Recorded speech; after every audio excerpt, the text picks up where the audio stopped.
오늘은 오래된 영원한 복음 마태복음 강해 106번째 시간 함께 말씀 나누고 기도하도록 하겠습니다.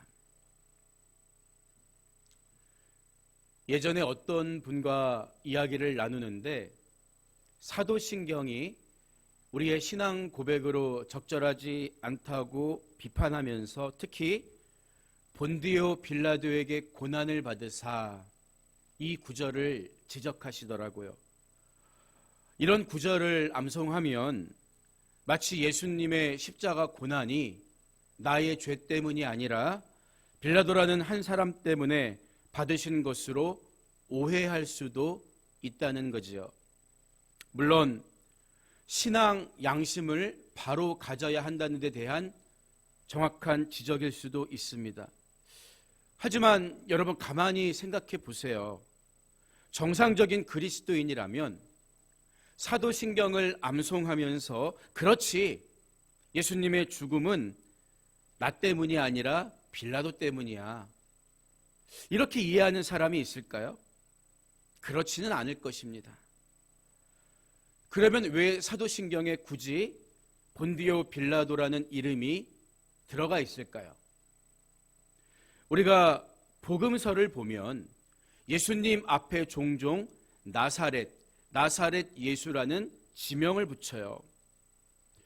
왜냐하면 예수라는 이름이 구약에 나오는 여호수아, 호세아와 똑같은 히브리 이름으로 당시 유대인들 사이에서는 흔한 이름이었기 때문입니다. 하지만 예수님은 역사적으로 분명히 이 땅에 육신으로 오셔서 살다 죽고 부활하신 그리스도이십니다. 따라서 나사렛이라는 지명이라든지 그분의 직업이 목수였다는 말은 예수님이 이 땅에 실제로 존재했다는 중요한 근거가 되는 거예요. 물론 우리가 예수님을 나의 구주로 영접한 후에 기도할 때마다 매번 나사렛 예수님께 기도합니다, 이렇게 하지 않고 그냥 예수님 이렇게 불러도 들으시는 예수님은 우리가 누구를 부르는지 다 아시겠죠. 그렇기 때문에 사도신경에서 본디오 빌라도라는 이름을 언급하는 것은 예수님께서 성경은 물론 로마의 역사 속에서도, 로마의 역사에는 빌라도가 기록되어 있기 때문에 로마의 역사 속에서도 실존한 분이고 분명히 사형 언도를 받고 십자가에서 육신의 죽음을 당하셨다는 역사성을 증명하는 근거가 되는 거예요. 예수님이 나의 죄 때문에 죽으셨다는 기본적인 신앙의 고백이 있는 성도들에겐 그렇기 때문에 사도신경에 등장하는 본디오 빌라도라는 이름이 나의 책임을 전가시키는 도구가 된다기보다는 그분의 실제적인 죽음을 더 확실하게 증언하는 도구가 될 수 있다는 거죠. 오늘 우리가 읽은 말씀은 그 빌라도가 고민 끝에 예수님에게 사형 언도를 내린 장면을 보여줘요.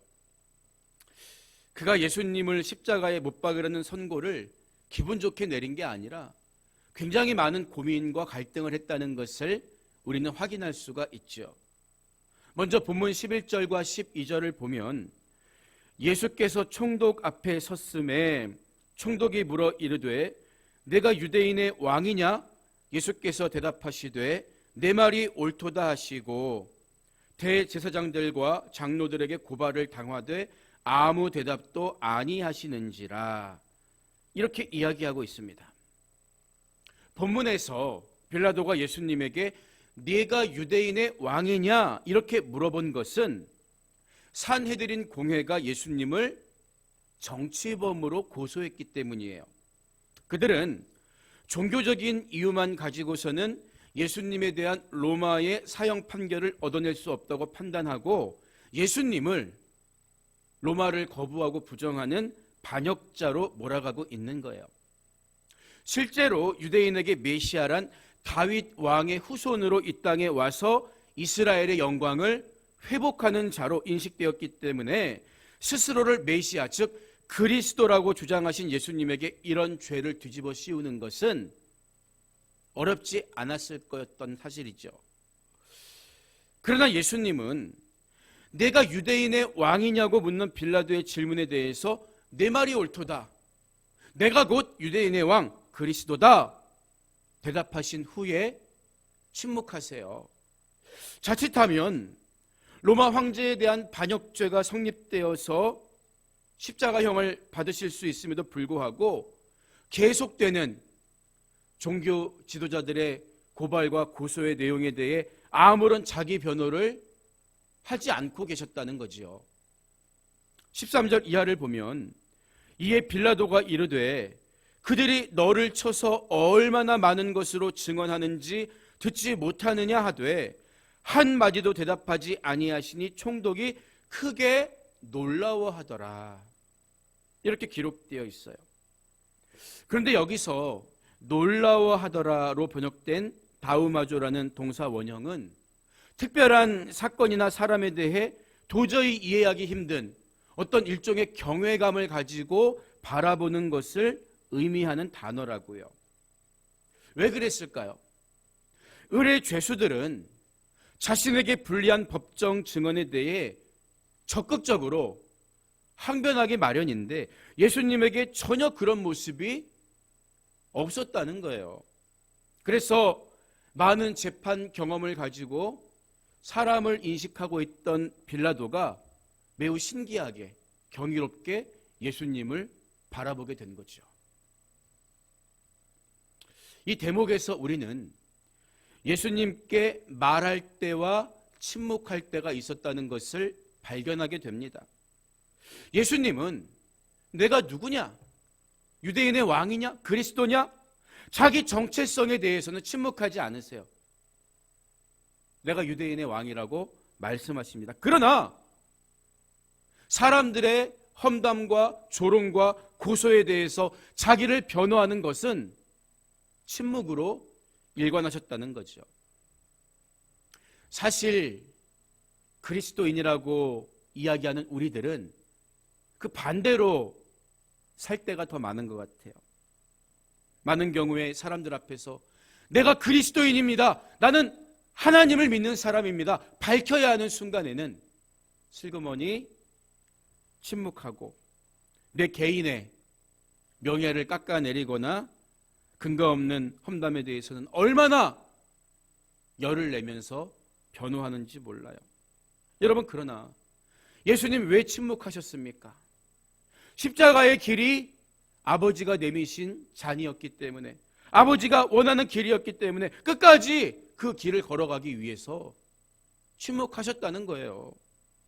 우리도 예수님을 닮아가기 위해서는 아버지의 영광을 위해서, 하나님의 뜻을 위해서 더러는 내게 쏟아지는 조롱과 비난에 대해서 침묵할 수도 있어야 한다는 거죠. 사실 복음서의 내용을 비교해서 살펴보면 빌라도는 예수님에게 사형을 언도하는 것을 피하고 싶어 했다는 사실을 확인할 수가 있어요. 그 첫 번째 이유는 예수님께 사형받을 만한 죄가 없다는 사실을 빌라도도 알고 있었기 때문입니다. 아래 18절 말씀을 먼저 보면요, 이는 그가 그들의 시기로 예수를 넘겨준 줄 알미더라, 이렇게 말하고 있잖아요. 빌라도는 예수님에게 어떤 죄가 있기 때문에 잡혀온 게 아니라 유대 종교 지도자들이 예수님을 시기해서 끌고 왔다는 것을 이미 알고 있었다는 거예요. 오늘 우리가 읽은 마태복음에는 생략되어 있지만 누가복음을 보면요, 빌라도는 이 사건이 정치적인 문제가 아니라 유대인들의 종교 문제임을 알고서 당시 예루살렘에 와 있던 갈릴리 분봉왕 헤롯에게 예수님을 넘긴 일이 기록되어 있어요.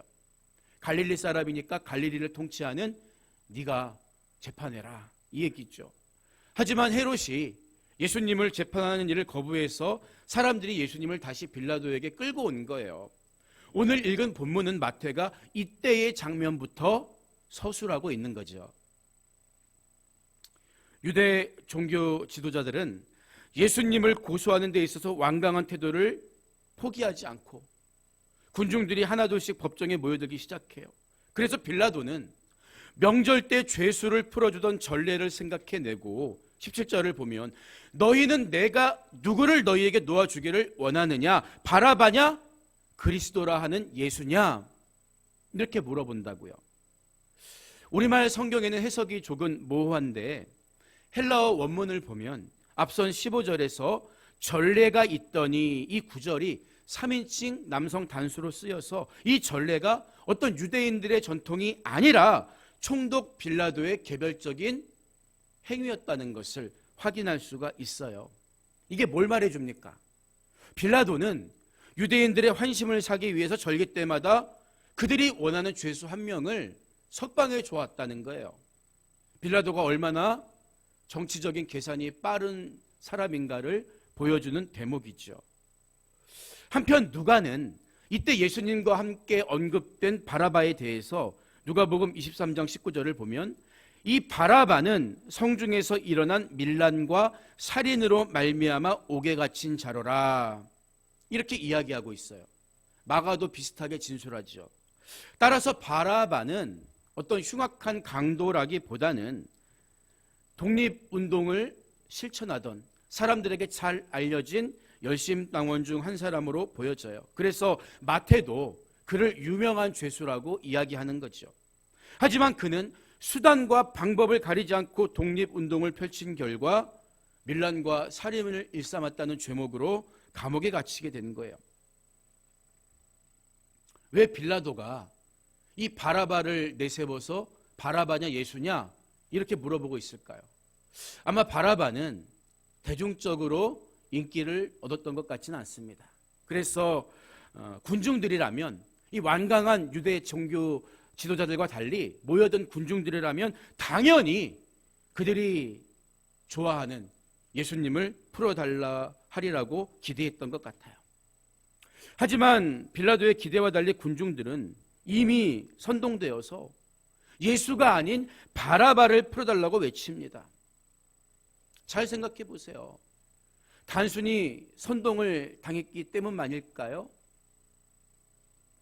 그들은 불과 일주일 전만 해도 예수님을 다윗의 자손, 호산나, 이스라엘의 왕이라고 부르면서 종려나무를 흔들고 환영했어요. 그런데 지금 그들 앞에 서 있는 예수님의 모습 속에서는 그런 메시아의 권능과 위엄을 조금도 찾아볼 수가 없었다고요. 이미 안나스와 가야베 법정에서 매질과 조롱을 받으신 무기력한 예수의 모습을 보고 있는 거예요. 그들의 마음속에도 실망감이 찾아왔겠죠. 그렇기 때문에 차라리 살인자일지라도 이스라엘의 회복을 위해서 뭔가를 하는 바라바를 풀어달라 이런 주장을 하고 있는 것입니다. 여러분, 어쩌면 우리도 나는 이렇기 때문에 예수님을 믿겠다고 자기 마음대로 예수님을 믿는 이유를 주장했다가 그 기대가 무너졌을 때 이 군중들처럼 예수가 아닌 세상, 예수가 아닌 다른 방법, 바라바, 은근히 그런 외침으로 살아갈 때가 있지는 않나요? 빌라도가 예수님에게 사형 언도를 내리기를 주저한 또 한 가지 이유는 그의 아내의 직접적인 충고 때문이었다고요. 본문 19절을 보면 총독이 재판석에 앉았을 때에 그의 아내가 사람을 보내어 이르되 저 옳은 사람에게 아무 상관도 하지 마옵소서. 오늘 꿈에 내가 그 사람으로 인하여 애를 많이 태웠나이다. 이런 말을 전하게 해요. 성경에 포함되지 못한 외경 중 하나인 니고데모 복음에 따르면 빌라도 아내의 이름은 클라우디아 프로클라였다고 밝히고 있어요.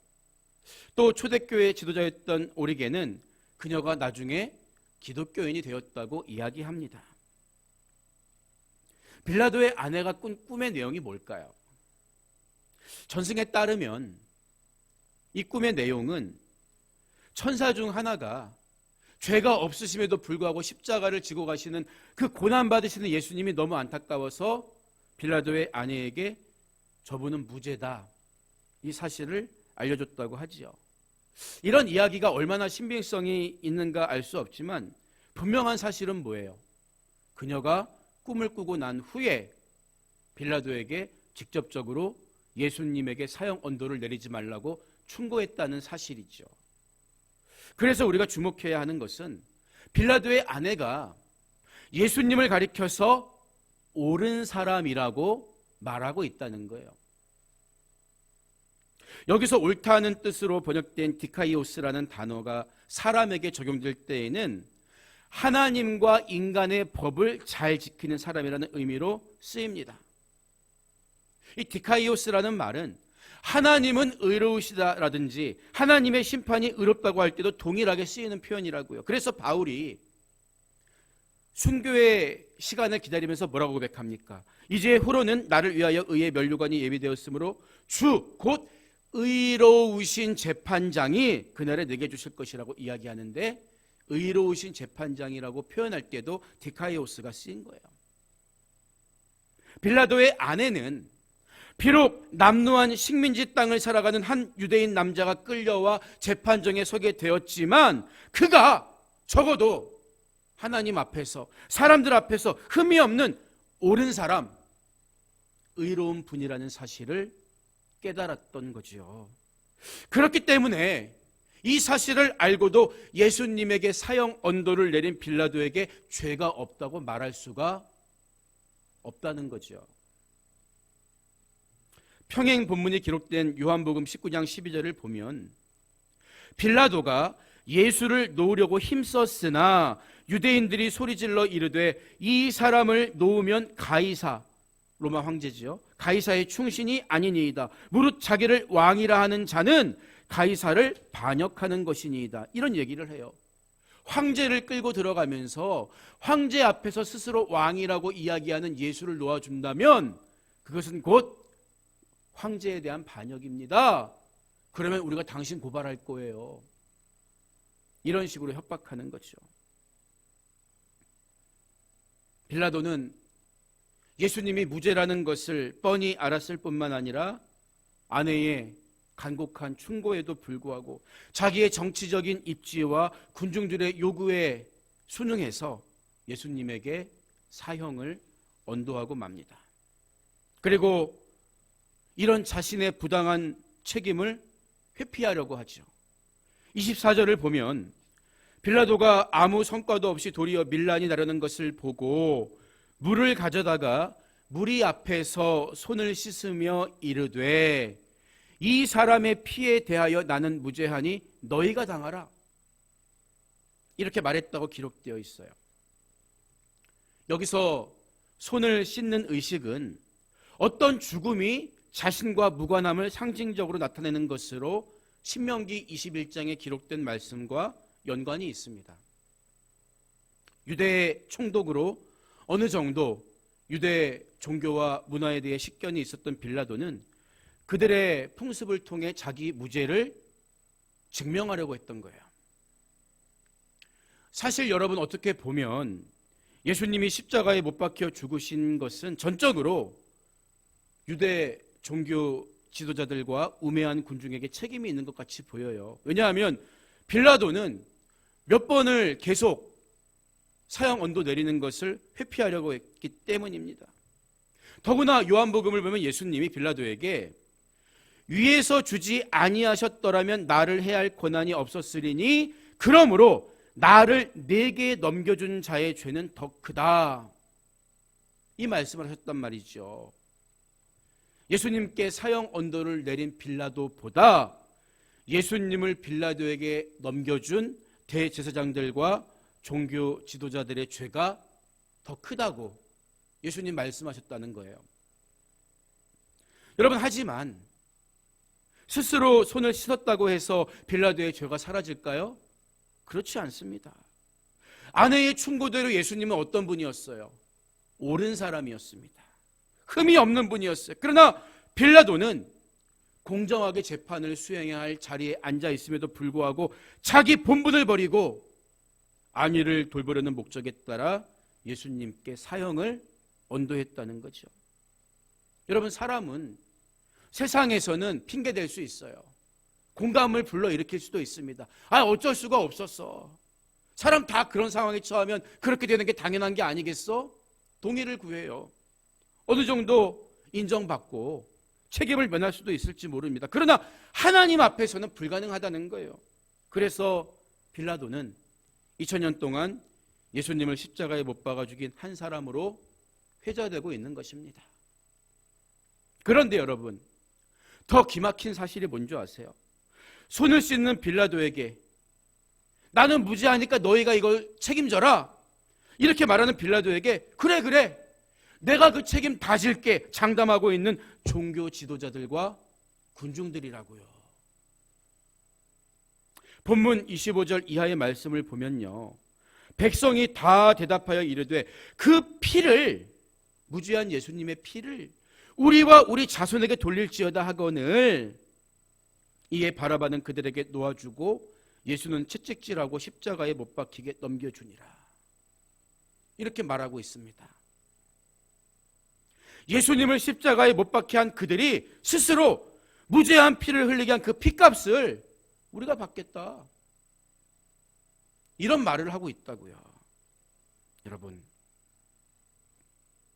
그 후로 30년 뒤인 AD 70년 유대인들은 로마에 의해 무려 100만 명이 학살당하게 됩니다. 그뿐입니까? 2000년이 넘는 시간 동안 미움을 받으면서 세계를 떠돌아다녀야 했고 2차 세계대전 기간에는 무려 600만 명이 넘는 엄청난 숫자가 학살당해야 했어요. 옳은 사람, 의로우시고 죄가 없으신 예수님을 죽이면서 그 피값을 우리에게 돌리라고 당당하게 외친 군중들의 말이 그대로 이루어진 거예요. 너희 말이 내 귀에 들리는 대로 내가 행하리라. 우리는 죄가 있다면 하나님 앞에 무릎 꿇고 회개해야지 뻣뻣하게 굴면 안 되는 거예요. 오늘 말씀을 마무리하겠습니다. 어떤 교회에서 주일에 세례를 베풀게 되었는데 나이든 할머니 한 분이 늦게 세례를 받게 됐어요. 며느리가 그 전날 할머니에게 신신당부를 하지요. 어머니, 만일 목사님이 예수님이 왜 십자가에 달려 죽으셨냐고 물어보시면 무조건 내 죄 때문에 죽으셨다고 대답하셔야 해요. 가르쳐줘요. 할머니가 알아들었다는 듯이 고개를 끄덕이시는데 영 못 믿었습니다. 안심이 안 된 며느리가 재차 물어보니까 할머니는 걱정하지 말라니까 역정을 내셨죠. 드디어 세례를 베푸는 날 문답이 시작되었고 아니나 다를까 목사님이 며느리와 똑같은 질문을 할머니에게 하세요. 할머니, 예수님이 왜 십자가에 달려 죽으셨습니까? 그러자 할머니는 조금도 망설이지 않고 며느리를 가리키면서 예수님은 죄 때문에 죽으셨습니다, 이렇게 대답했다는 거예요. 여러분, 예수님은 누구 때문에 죽으셨나요?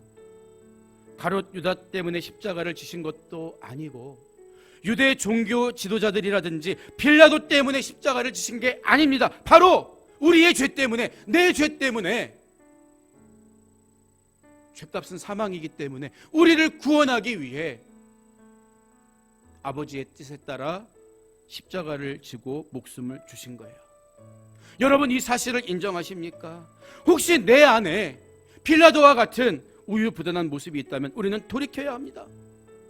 세상은 끊임없이 우리에게 바라바냐 예수냐, 하나님 말씀이냐, 세상의 지혜냐, 양자택일을 강요할 것입니다. 우리는 항상 신앙적인 대답을 준비하면서 살아가야 하는 거예요. 우리를 위해, 나를 위해 이 땅에 오셔서 고난의 길을 걸어가시고 부활하신 예수님의 사랑과 희생을 기억하면서 언제나 주님과 동행하는 삶을 살아가는 여러분 모두가 되시기를 주님의 이름으로 축복합니다.